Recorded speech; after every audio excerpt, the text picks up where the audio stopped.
Selamat datang di Tan Hari Channel. Channel tentang novel-novel yang sedang viral saat ini. Mohon bisa di-like dan subscribe ya. Terima kasih. Wah, ada yang aneh dengan token itu, tidakkah kamu menyadarinya? Pada saat ini, suara Raja Iblis Ciyun terdengar. Aneh? Apanya yang aneh? Wajah Chen Ping penuh kebingungan, lalu dia mengeluarkan token yang dia simpan.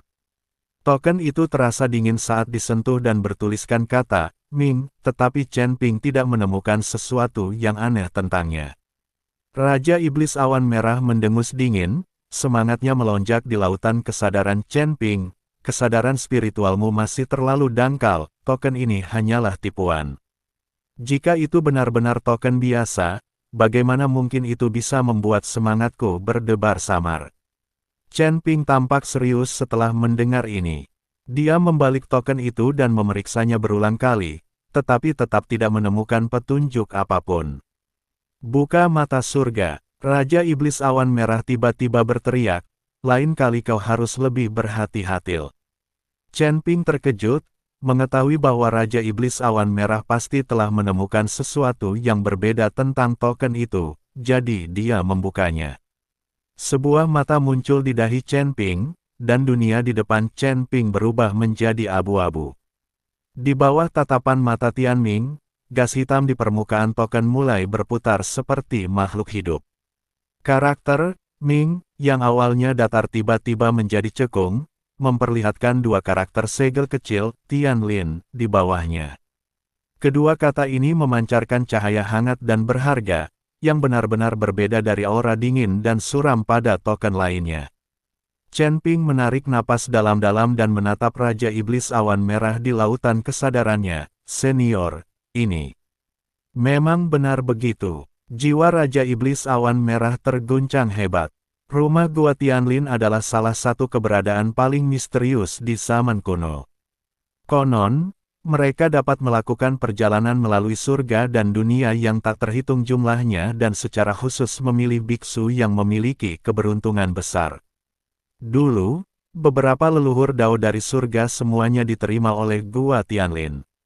Namun, organisasi ini tiba-tiba menghilang 10.000 tahun yang lalu, bersama dengan sekte-sekte besar di belakangnya, seolah-olah mereka tidak pernah ada.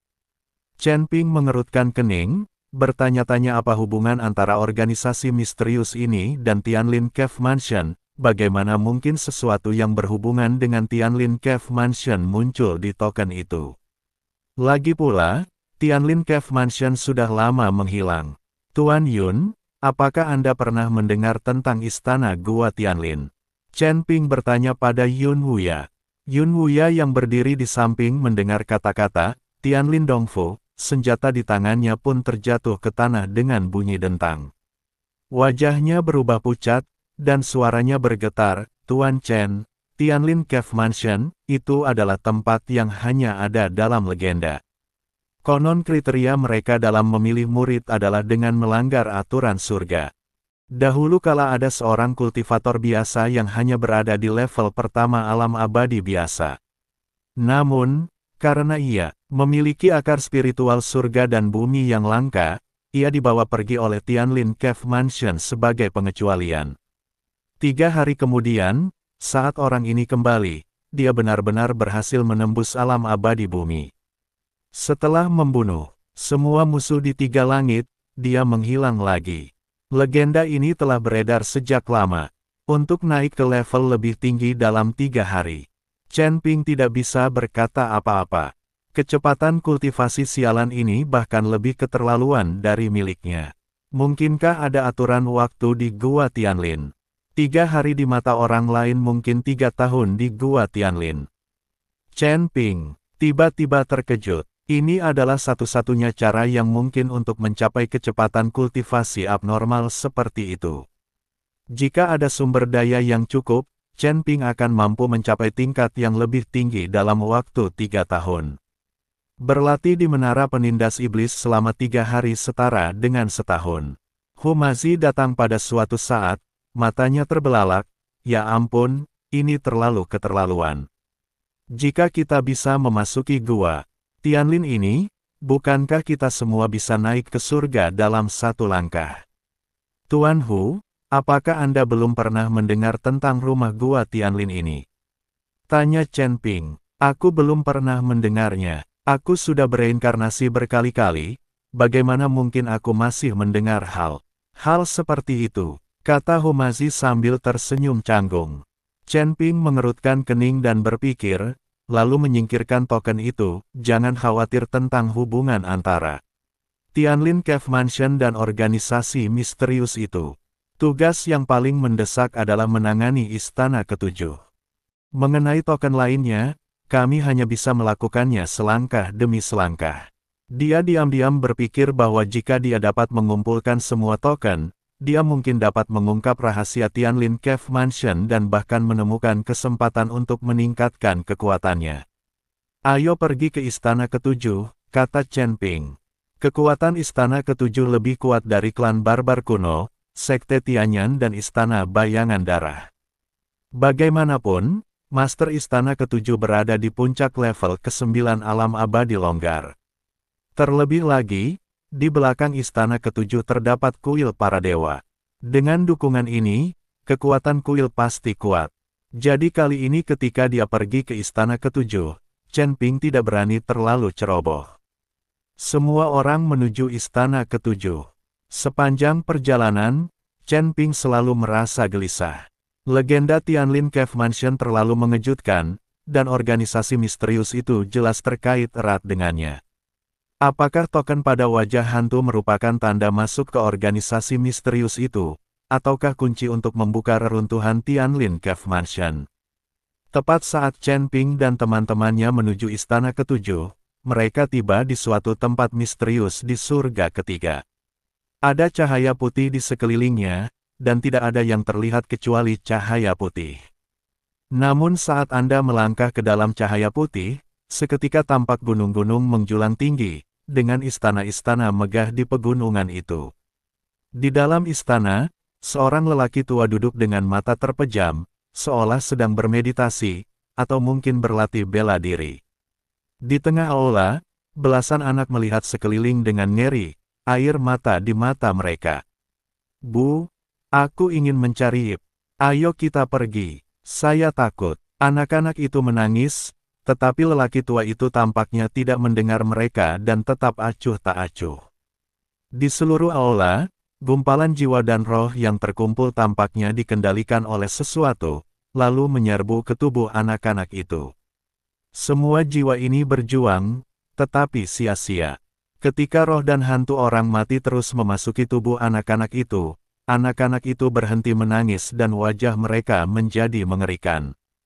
Hanya dalam beberapa saat, lebih dari selusin anak meninggal dengan darah mengucur dari semua lubang mereka dan memar hitam di wajah mereka. Pada saat ini, lelaki tua itu perlahan membuka matanya dan mendesah pelan, omong kosong.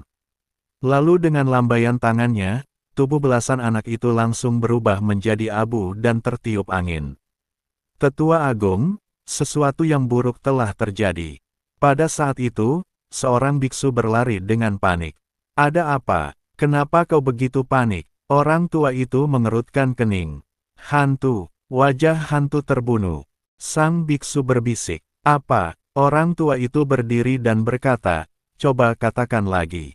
Ghostface dan 5 hantu lainnya terbunuh. Kata biksu itu lagi. Omong kosong, mereka berlima tak terkalahkan di seluruh Triple Heaven. Siapa yang bisa membunuh mereka? Selain itu, mereka berlima juga dapat memanggil binatang hantu Taoti. Mustahil bagi siapapun untuk membunuh mereka. Orang tua itu meraung, dia sama sekali tidak mempercayainya. Itu hanya surga 3 kecil, tidak ada yang memiliki kemampuan untuk membunuh 5 hantunya. Kekuatan gabungan kelima orang ini begitu hebat sehingga bahkan mereka yang berada di puncak alam abadi tersebar bukanlah tandingan mereka. Mustahil bagi seorang master setingkat Dewa Bumi muncul di ketiga surga ini. Benar, lampu jiwa mereka berlima telah padam. Lampu-lampu itu padam belum lama ini. Sang biksu pun berkata lagi dengan wajah tak berdaya. Mana tokennya? Mana token di Ghostface? Apa kau sudah menemukannya? Orang tua itu tampak pucat dan bertanya dengan cemas. Sang biksu menggelengkan kepalanya, tidak, saya khawatir itu sudah hilang. Celepuk, orang tua itu terduduk di tanah dengan keringat dingin mengalir di dahinya. Jika tokennya hilang dan tidak dapat ditemukan, nyawanya mungkin dalam bahaya. Pergi dan temukan dua tetua Netherworld dengan cepat. Orang tua itu meraung. Sang biksu berlari keluar dengan cemas. Tak lama kemudian kedua tetua Netherworld pun datang disertai dua aura yang menakutkan. Cahaya putih di aula tiba-tiba redup, dan dua sosok yang terbungkus aura dingin dan seram muncul seperti hantu. Orang tua di sebelah kiri berbadan bungkuk, dengan jari-jari kurus kering terlihat di balik jubah hitamnya, kuku-kukunya berwarna hitam kebiruan, dan seuntai manik-manik jiwa melilit pinggangnya. Orang tua di sebelah kanan mukanya bengkak, matanya melotot, air liur menggantung di sudut mulutnya, dan di tangannya ia memegang sabit rantai yang dibalut api neraka. Itu adalah dua tetua dunia bawah yang dipanggil oleh Tetua Agung dengan segera Ghost Claw Lady dan Dronet Soul Lord. Tetua Agung, mengapa Anda begitu bingung? Suara wanita cakar hantu itu setajam dan menusuk bagaikan kuku yang menggores lempengan batu. Dia melirik abu anak kecil di tanah, jejak ketidaksabaran terpancar di matanya. Jika kamu tidak segera memanggilku, kita berdua pasti sudah menggunakan teknik 100 hantu memurnikan jiwa untuk memurnikan wadah baru. Sang tetua agung tiba-tiba berdiri, lengan jubahnya bergetar, dan menunjuk ke tempat lampu jiwa di tengah aula. Wajah hantu, lampu jiwa dari 5 hantu semuanya padam. Mata dewa jiwa yang tenggelam bergetar tiba-tiba, dan sabit rantai jatuh ke tanah dengan bunyi berdentang, tidak mungkin. 5 hantu bergabung, ditambah binatang hantu rakus, bahkan puncak abadi yang tersebar tidak dapat menjadi lawan mereka. Siapa di 3 surga yang memiliki kemampuan seperti itu? Lampu jiwa tidak akan berbohong. Sang tetua agung mengepalkan tangannya, ujung jarinya memutih karena mengerahkan terlalu banyak tenaga. Yang lebih penting, token di tubuh wajah hantu akan hilang. Jika jatuh ke tangan orang luar, rahasia organisasi, dan belenggu di kepala kita tidak akan lagi disembunyikan. Kedua tetua dari Netherworld saling berpandangan dan melihat kengerian di mata masing-masing. Ghost Claw Po menghitung sesuatu dengan jari-jarinya yang kurus, alisnya berkerut semakin erat. Sebelum lampu jiwa padam, fluktuasi energi menunjukkan bahwa mereka bertabrakan dengan kekuatan yang sangat aneh di dekat Istana Bayangan Darah, dan kemudian menghilang sepenuhnya. Istana Bayangan Darah. Pupil mata tetua agung mengecil. Aku tahu kekuatan Istana Bayangan Darah, tetapi bagaimana mereka bisa memiliki kekuatan untuk membunuh 5 hantu? Dewa jiwa tenggelam menjilati bibirnya yang pecah-pecah dan berkata dengan suara serak, tidak peduli siapa orangnya, token itu harus diambil kembali. Tetua Agung, apakah Anda tahu latar belakang pihak lain? Tidak ada apa-apa. Sang tetua agung meninju meja batu itu, dan retakan menyebar ke sudut-sudut meja. Wajah hantu bahkan tidak mengirimkan pesan telepati untuk meminta bantuan, yang menunjukkan betapa mendadaknya kematiannya. Sekarang kita hanya bisa mengandalkan kalian berdua, para tetua.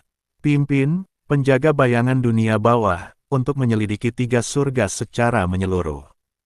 Bahkan jika kalian menggali jauh di bawah tanah, kalian harus menemukan token itu kembali. Ghost Claw Lady tertawa sinis, dan manik jiwa di ujung jarinya tiba-tiba bersinar merah. Jangan khawatir, apapun yang telah ternoda oleh aura Ghost Mas tidak akan bisa lolos dari pelacakan 10,000 Soul Lock milikku, tapi... Dia berhenti sejenak, tatapannya menyapu ke arah Great Elder. Jika token itu tersembunyi dan tidak memiliki aura, bahkan kita berhenti bicara omong kosong. Sang tetua agung menyela dengan suara tegas, jika kita tidak dapat menemukan token itu, kita bertiga akan mati. Ingat, kita harus menemukan orang itu hidup atau tubuhnya mati, dan token itu harus dibawa kembali dalam keadaan utuh. Kedua tetua Netherworld memimpin 100 penjaga bayangan dunia bawah dan menyerbu ke dalam bayangan darah. Bagaikan gelombang hitam, tempat itu sudah berantakan, mayat-mayat berserakan di mana-mana. Beberapa mayat wanita telanjang terekspos, membuat pangeran jiwa tenggelam menjilat bibirnya saat melihatnya. Wanita cakar hantu itu melotot dingin ke arah pria jiwa tenggelam, dan pria jiwa tenggelam itu begitu takut hingga dia menarik kembali pandangannya. Berdiri di depan sebidang tanah hangus, Ghost Clawpaw menunjuk dengan jari-jarinya yang layu ke bekas cakaran sedalam 3 kaki di tanah. Lihat panjang cakarnya, itu adalah Netherworld Claw, milik binatang hantu Taoti, tapi kekuatan serangan baliknya. Dia membungkuk dan meraih segenggam tanah hangus. Bola jiwa di telapak tangannya tiba-tiba berputar liar, membuat suara berderak. Ada apa? Manusia jiwa tenggelam maju dan menusukkan sabit rantainya ke tanah.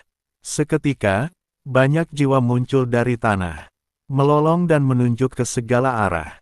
Auranya telah terhapus. Wanita cakar hantu menghancurkan manik jiwa itu dengan ganas, wajahnya pucat. Ini bukan sekadar penghancuran jiwa dan roh biasa, tetapi bahkan sisa-sisa kesadaran spiritual dan fluktuasi energi telah sepenuhnya dilahap. Rasanya seperti ditelan hidup-hidup oleh sesuatu, bahkan tidak ada sisa tulang yang tersisa. Apa sih yang begitu kuat? Mungkinkah kelima hantu itu ditelan oleh binatang hantu rakusku sendiri?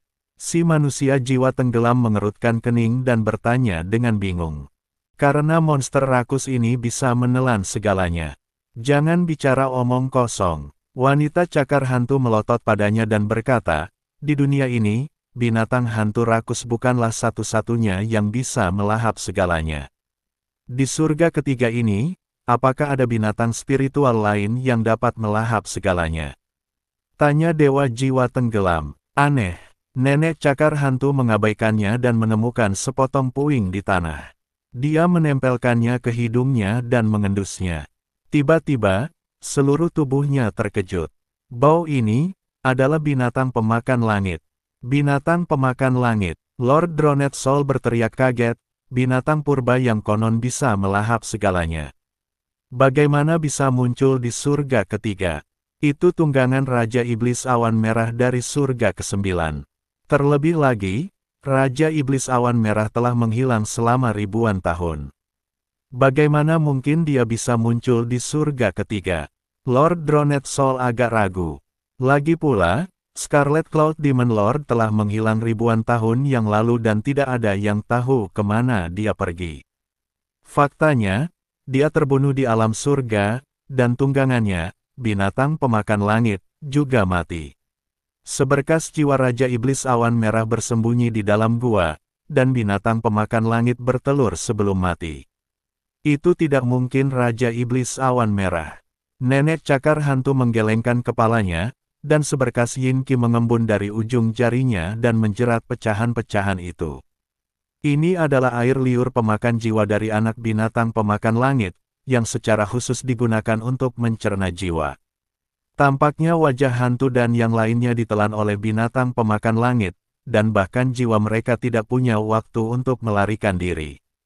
Mungkinkah itu putra Raja Iblis Awan Merah? Binatang pemakan langitnya melahirkan seekor anak singa, dan memberinya seorang putra. Si manusia jiwa tenggelam menelan ludahnya dan bertanya dengan gugup. Jika ini dilakukan oleh putra Raja Iblis Ciyun, mereka benar-benar tidak akan berani menyelidikinya. Para penjaga bayangan dunia bawah terkesiap saat mendengar hal ini. Kalau itu dilakukan oleh putra Raja Iblis Awan Merah, tidak ada gunanya diselidiki. Berhenti bicara omong kosong. Nenek cakar hantu menunggu untuk melihat pangeran jiwa tenggelam lagi dan berkata, kekuatan sihir yang telah dikembangkan oleh Raja Iblis Scarlet Cloud sudah lama tidak dapat dipraktikkan secara berpasangan. Dia tidak dapat memiliki anak, jadi bagaimana dia bisa memiliki seorang putra? Bagaimana kau tahu? Pria jiwa tenggelam menatap wanita cakar hantu dengan waspada. Aku hanya menebak, oke. Jangan kentut lagi di masa depan. Wanita cakar hantu itu mengumpat. Penguasa jiwa tenggelam memandang langit di kejauhan dan berkata, seekor anak binatang pemakan langit harus mengenali tuannya untuk bertahan hidup. Siapa lagi orang yang berani memelihara binatang buas seperti itu jika bukan putra penguasa Iblis Awan Merah? Di 3 surga, Puncak alam abadi tersebar sudah menjadi langit-langit. Mungkinkah dia menatap Ghost Claw Po dengan tajam? Mungkinkah itu anak baptis Raja Iblis Awan Merah? Persetan denganmu. Wanita cakar hantu ingin menendang manusia jiwa tenggelam. Kalau saja Chen Ping tahu bahwa ia akan segera menjadi anak baptis Raja Iblis Ciyun dari putranya, mungkin ia akan menangis dan merasa geli. Jangan asal menebak. Meskipun aku belum mendeteksi aura Ghost Face, aku sudah tahu satu atau dua hal tentang cara menghadapinya. Ikuti aku untuk mengejarnya. Setelah berkata demikian, Ghost Claw Lady memimpin anak buahnya untuk mengejar Chen Ping dan yang lainnya. Pada saat yang sama, Chen Ping dan kelompoknya sedang menuju ke istana ketujuh. Huo Jingjing tiba-tiba menunjuk ke sebuah gunung dan berkata, gunung itu sangat istimewa.